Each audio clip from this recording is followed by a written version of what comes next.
ఒక విషయం చెప్పండి. మనకి సినిమాల్లో బాగా ఎక్కువగా వినపడే ఒక జబ్బు ఏమిటి అంటే లంగ్ క్యాన్సర్ అని కదా! అదేదో ఈజీగా అందరూ పెట్టేసుకుంటూ ఉంటారు. లంగ్ క్యాన్సర్ అనేది ఎంత భయాన్ని క్రియేట్ చేస్తుందో అట్ ద సేమ్ టైమ్ ప్రాణాలు పోతాయి అనేది అందరికీ తెలిసిన విషయమే. క్యాన్సర్ వస్తే కొన్ని సంవత్సరాలకైనా ప్రాణం అనేది పోతుంది అని. సో, ఈ లంగ్ క్యాన్సర్ అనే సింప్టమ్స్ ఎలా ఉంటాయి అసలు? లంగ్ క్యాన్సర్ వచ్చిన వాళ్ళు ఎలాంటి సింప్టమ్స్‌తో బాధపడతారు? ఉన్న క్యాన్సర్స్ అన్నిట్లో మోస్ట్ కామన్ క్యాన్సర్ ఏంటి అంటే lung cancer lung cancer. Nowadays. So lung cancer symptoms cough ఉంటుంది. దాని తర్వాత కొన్నిసార్లు సిమ్టమ్సే ఉండవు. అదే ప్రాబ్లం దాంతో. కాఫ్ ఉంటే మైల్డ్గా స్టార్ట్ అవుతుంది, కొంచెం కొంచెంగా తగ్గుతారు. ఇలానే కాఫ్ సిరప్స్ వాడుతూ ఉంటారు. 1 మంత్ అయిపోతుంది, డాక్టర్ని కలుస్తారు, యాంటీబయాటిక్స్ వాడతారు, 2 మంత్స్ అయిపోతుంది. ఇంకా ఏదో ఆల్టర్నేటివ్ థెరపీకి వెళ్తారు, 3 మంత్స్ 4 మంత్స్ అయిపోతుంది. తర్వాత పల్మాలజిస్ట్ దగ్గరకు వస్తారు. దెన్ వెన్ యూ సీ అప్పుడు వాళ్ళకి ఆయాసం కూడా స్టార్ట్ అవుతుంది. Then they come to us. చూస్తే మొత్తం వాళ్ళ సైడ్ అంతా వైట్గా కనిపిస్తుంది. అంటే ఆల్రెడీ క్యాన్సర్ చాలా మంత్స్ అయిపోయింది, అవి వాటర్ ఫిల్ అయిపోయినాయి అండ్ స్టేజ్ 4కి వెళ్ళిపోయి ఉంటుంది అప్పటికి. సో లంగ్ క్యాన్సర్ అంత ఈజీగా దొరకదు. ఫస్ట్ ఆఫ్ ఆల్ చాలా మందిని స్టేజ్ 3 స్టేజ్ 4లోనే ఐడెంటిఫై చేస్తాం. అసలు సిటీ స్కాన్ చేస్తే కానీ తెలియదు. ఓకే. స్మోకింగ్ చేస్తున్నాం 10 years కంటే ఎక్కువ అంటే ఎవ్రీ ఇయర్ ఐడియల్లీ ఒక లో డోస్ సిటీ స్కాన్ చేయించుకోవడం మంచిది. కానీ ఎవరైనా చేయించుకుంటారు చెప్తే? అసలు. So it's not possible. At least 50 years వయసు దాటింది అంటే ఒక low dose screening CT scan అనేది చేయమని అడ్వైజ్ చేస్తాం. సో మనం సాలిటరీ పల్మరీ మనం ఏంటంటే ఈ సాలిటరీ పల్మరీ నాడ్యూల్ అంటాం అనమాట. చిన్నగా ఉంటాయి పెరిఫరీస్లో. అది చిన్న గింజ సైజ్లో స్టార్ట్ అవుతుంది క్యాన్సర్. ఆ స్టేజ్లో పట్టుకోవాలంటే మనం ఖచ్చితంగా స్కాన్ చేస్తే పట్టుకోగలుగుతాం. ఎక్స్రేలో కూడా కనపడదు, ఆస్కల్టేషన్ స్టెత్తో వింటే వినపడదు. అలాంటప్పుడు సిటీ స్కానే మనకి హెల్ప్ అవుతుంది. కానీ అందరూ చేయించుకోరు కదా. సో అట్లీస్ట్ డాక్టర్ అనే ఇప్పుడు పల్మాలజిస్ట్ ఒకవేళ సిటీ స్కాన్ అడ్వైజ్ చేశారు, స్మోకింగ్ హిస్టరీ ఉంది, కాఫ్ తగ్గట్లేదంటే ఖచ్చితంగా చేయించుకోవాలి. కొంతమంది చేయించుకుంటారు, వాళ్ళు బయటపడితే దాన్ని కంప్లీట్గా ఆ పార్ట్ తీసేస్తే పోయినట్టే, క్యూర్ అయినట్టే. క్యూర్ అయిపోతుందా? అంటే depends on stage. Stage 1 early parts of stage 2లో లంగ్స్లో మనకి డిఫరెంట్ లోబ్స్ ఉంటాయి. రైట్ సైడ్ 3 ఉంటాయి, లెఫ్ట్ సైడ్ 2 ఉంటాయి. ఒక లోబ్ ఆ లోబ్ తీసేస్తారు. సో స్ప్రెడ్ అయి ఉండదు ఎక్కడికి ఇంకా. Then it's fine, it's cured. లేదు స్టేజ్ 2 దాటింది అంటే కనుక సర్జరీ యూజువలీ పాసిబుల్ కాదు. ఎందుకంటే అది స్ప్రెడ్ అయి ఉంటుంది వేరే సైడ్కి, ఒక లంగ్ నుంచి ఇంకో లంగ్కి వచ్చి ఉంటుంది. కొంతమందికి వేరే ఆర్గన్కి స్ప్రెడ్ అయి ఉంటుంది. స్టేజ్ బట్టే ఉంటుంది. స్టేజ్ దాటిందా సర్జరీ ఉండదు. బట్ ఇంతకుముందు క్యాన్సర్ అంటే 2 నెలలే 6 నెలలే కాకుండా చాలా మంచి మందులు వచ్చాయి. ఇమ్యూనోథెరపీ, క్యాన్సర్ ఇమ్యూనోథెరపీ అంటాం. సో డెఫినెట్లీ లైఫ్ స్పాన్ చాలా ఎక్కువగా ఉంది ఇప్పుడు.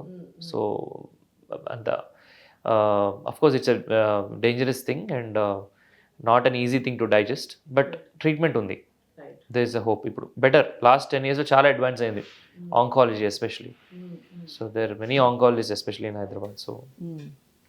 సో ఇన్హేలర్స్ గురించి చెప్పారు. చాలామంది జలుబు వచ్చిందంటే చాలు ఫస్ట్ చిన్నపిల్లలకు కూడా అలవాటు చేసేస్తున్నారు ఇన్హేలర్స్. అసలు ఎంతవరకు అది కరెక్ట్ అంటారు? అసలు ఏవి బెటర్ అంటారు? అసలు వాడకుండా ఉండడం అసలు సేఫ్ అంటారా? మీరేం చెప్తారు దానికి సంబంధించి? ఇప్పుడు బాబు చక్కగా ఆడుకుంటున్నాడు, తింటున్నాడు, పడుకుంటున్నాడు అంటే ఎందుకు అవన్నీ? ప్రాబ్లం ఉంది అంటే ఖచ్చితంగా వాడాలి. బట్ ప్రాబ్లం అనేది ఇందాక చెప్పాను కదా, ఒక రోజు ఉంది అంటే ఎందుకు? ప్రతిరోజు ఉంది అంటే మనం లేట్ చేయడం ఎందుకు? ప్రతిరోజు ఉంది దగ్గు, రోజు నైట్ దగ్గుతున్నాడు, లేదా పక్కలు ఎగిరేస్తుంది చిన్న పాప, ఆయాసపడుతుంది, డ్రాప్స్ కూడా వేస్తారు కదా సార్, అవి నోస్ మౌత్ బ్రీతింగ్ ఉంది కంటిన్యూస్గా, నోరు తెరిచే పడుకుంటారు, మార్నింగ్ కూడా ఇట్లా నోరు అలా తెరిచే ఉంటారు అంటే దట్ ఈస్ అబ్నార్మల్. పిల్లలు గురక పెట్టకూడదండి అసలు. If a child is snoring it is abnormal.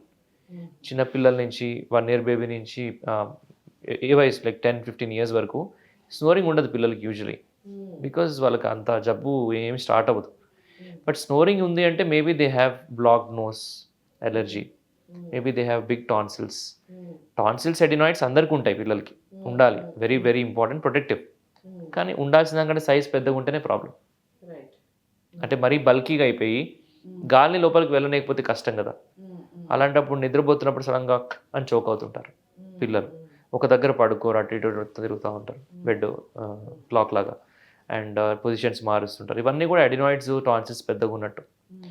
So ఒక రేంజ్ వరకు వీ కెన్ ట్రై మెడిసిన్స్. మరీ ఎక్కువ ఉంటే సర్జికల్గా వాటిని తీసుకోవాల్సి ఉంటుంది.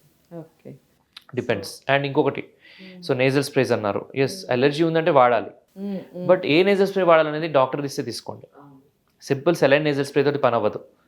ఓకే, పర్టికులర్ అలర్జీ స్పెషలిస్ట్ని కలిస్తే ఏంటి అనేది చూసి దాని ప్రకారం ఇవ్వడం జరుగుతుంది. ఇన్హేలర్స్ ఉన్నాయి, ఏ ఇన్హేలర్ పడితే ఆ ఇన్హేలర్ యూజ్ చేయకూడదు. ఇప్పుడు మార్కెట్లో మామూలుగా ఫార్మసీకి వెళ్తే ఇస్తారు blue colour inhaler, green colour once, అవన్నీ దే ఆర్ లైక్ ఒక 1 day 2 daysకి ఓకే టెంపరీగా. అంటే ఎట్లా అంటే మలేరియా ఉంది ఒక పర్సన్కి సపోజ్, వాళ్ళు వెళ్ళి ప్రతిరోజు డోలో ట్యాబ్లెట్ వాడితే మలేరియా తగ్గదు కదా. ఈ మలేరియా ట్యాబ్లెట్ కూడా వాడాలి కదా దాంతోపాటు. ఇంకా సీరియస్ అయితే మలేరియా ఇంజెక్షన్ వాడాలి. లేదు అంటే అలానే డోలో వాడితే ప్రాణానికి ప్రమాదం కదా. డోలో అంటే my meaning is paracetamol here, can be any brand. So అలా ఆ డిసీజ్ని ట్రీట్ చేయాలి, సిమ్టమ్ని కాదు అంటున్నాను నేను. ఓకే, అంటే ఆయాసంని ట్రీట్ చేయడానికి టెంపరీ రిలీవర్ ఇన్హేలర్స్ ఉంటాయి, అవి ఎన్ని రోజులని వాడతాము. అవి వాడతారు ఓకే ఒక లిమిట్ వరకు, అయినా తగ్గట్లేదు అయినా వాడుతాం అంటే జబ్బు బ్యాక్గ్రౌండ్లో పెరిగిపోతూ ఉంటుంది. ఇందాక చెప్పాను కదా కాఫ్ సిరప్స్ వాడుతూ ఉంటారు దగ్గు ఉందని, కానీ ఈ బ్యాక్గ్రౌండ్లో ఏమవుతుంది, జబ్బు పెరిగిపోతూ ఉంది లోపల. అదే మీరు తొందరగా చూపించుంటే అది ఐడెంటిఫై అయితే అసలు ఆ సిరప్ వాడాల్సిన అవసరం ఉండేది కాదు, జబ్బు కూడా పెరిగి ఉండేది కాదు. So delaying medical care will only increase burden later. Okay, so health కేర్ని అంటే డిలే చేయకపోవడమే బెటర్. అట్లీస్ట్ ఒక 10 days దాటింది, సరే జలుబులు ఎవరికైనా రావచ్చండి, ఫ్లూ ఇస్ కామన్. ఒక 5 days 1 week 10 days ఎక్కువ రోజులు ఉందంటే ఇట్ ఈస్ ఎ ప్రాబ్లం, అప్పుడు కన్సల్ట్ అవ్వాలి. ఈ జలుబు వలన చెవు వినపడకపోవటం, వాయిస్లో చేంజెస్ రావటం, ఇవి కూడా లంగ్స్కి ఏమైనా ఎఫెక్ట్ అయ్యే అవకాశం ఉంటుందంటారా? దానికి దీనికి ఏం సంబంధం ఉండదంట? అంటే రెస్పిరేటరీ ట్రాక్ట్లో upper respiratory tract, lower respiratory tract అని ఉంటాయి. సో ఇక్కడ దాకా అప్పర్ రెస్పిరేటరీ ట్రాక్ట్ అనమాట. సో యూజువల్లీ ఇక్కడికి వచ్చేసి వెళ్ళిపోతాయి చాలా మందికి, లంగ్స్ వరకు వెళ్ళవు. మన బాడీ ఇమ్యూనిటీ ఉంది, డిఫెన్స్ ఉంది. బట్ కొంతమందికి ఇన్ఫెక్షన్ లంగ్స్లో కూడా వెళ్తుంది నెక్స్ట్. అంటే జలుబులాగా స్టార్ట్ అవుతుంది ఇనిషియలీ, ఒక 5 days 10 days లోపల లంగ్స్లోకి వెళ్తుంది.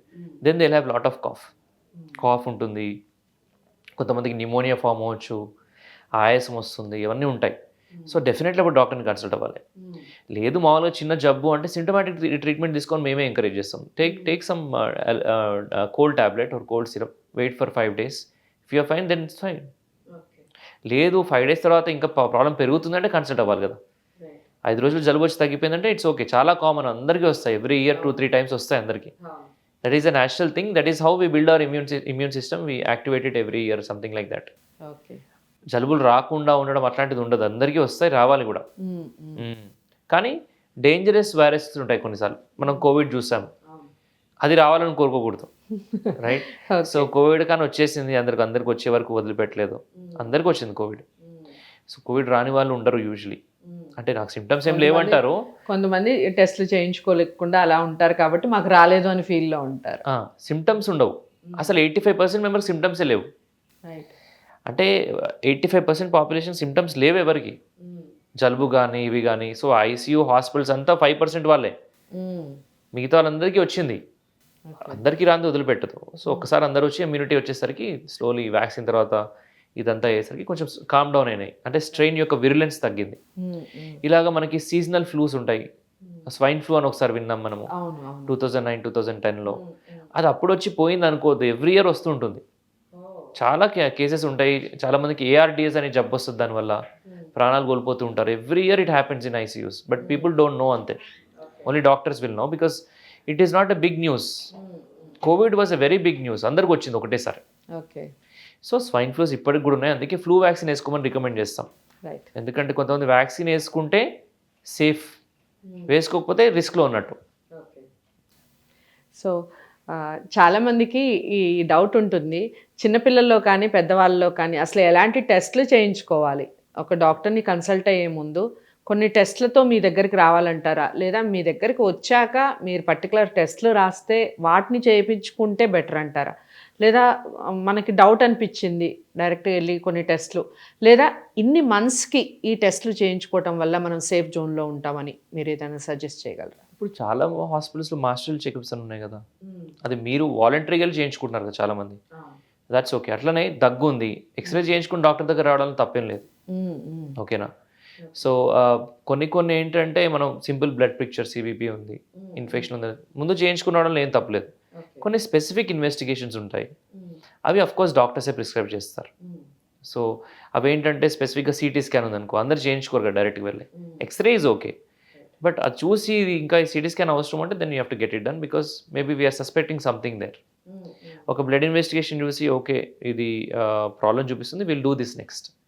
So medicine is always like ladder, step by step ఉంటుంది ఎప్పుడు. ముందే చెప్పొచ్చు కదా అన్నీ ఒకసారి చేయించుకుంటాం, అట్లా కుదరదు. There are 1000 tests, how many will you get it done? So it's like a flow chart. ఇక్కడికి వస్తాము, పాజిటివ్ నెగిటివ్, నెక్స్ట్ ఇది, అలా ఉంటుంది. సో స్టెప్ బై స్టెప్ ఉంటుంది. అన్నీ ఒకసారి చేయించుకోవడము, ఒక సెట్ ఆఫ్ టెస్ట్ రావడం అట్లా ఉండదు అనమాట. It depends on what your this thing. Of course ఒక లంగ్ ప్రాబ్లం ఉన్నప్పుడు దాని పిఎఫ్టీస్ అని ఎక్స్రేస్ అని ఉంటాయి. బట్ టెస్ట్ యొక్క క్వాలిటీ కూడా ఇంపార్టెంట్ అనమాట. సో యూజువలీ పిఎఫ్టీస్ అనేది పేషెంట్ పర్ఫార్మెన్స్ బట్టి ఉంటుంది, ఆ పర్ఫామ్ చేయించే వాళ్ళ యొక్క ఇంట్రెస్ట్ బట్టి కూడా ఉంటుంది అనమాట, చేయించగలగాలి బాగా. సో ఇవన్నీ ఉంటాయి. So depends on that problem బట్టి. సింపుల్ ఎక్స్రే చేయించుకోవడంలో అయితే ఎటువంటి తప్పు లేదు. జనరల్ బ్లడ్ పిక్చర్ చేస్తారు బయట, కామన్గా మీరు ఫోన్ నుంచి ఆర్డర్ చేసుకోవచ్చు, జస్ట్ లైక్ ఫుడ్.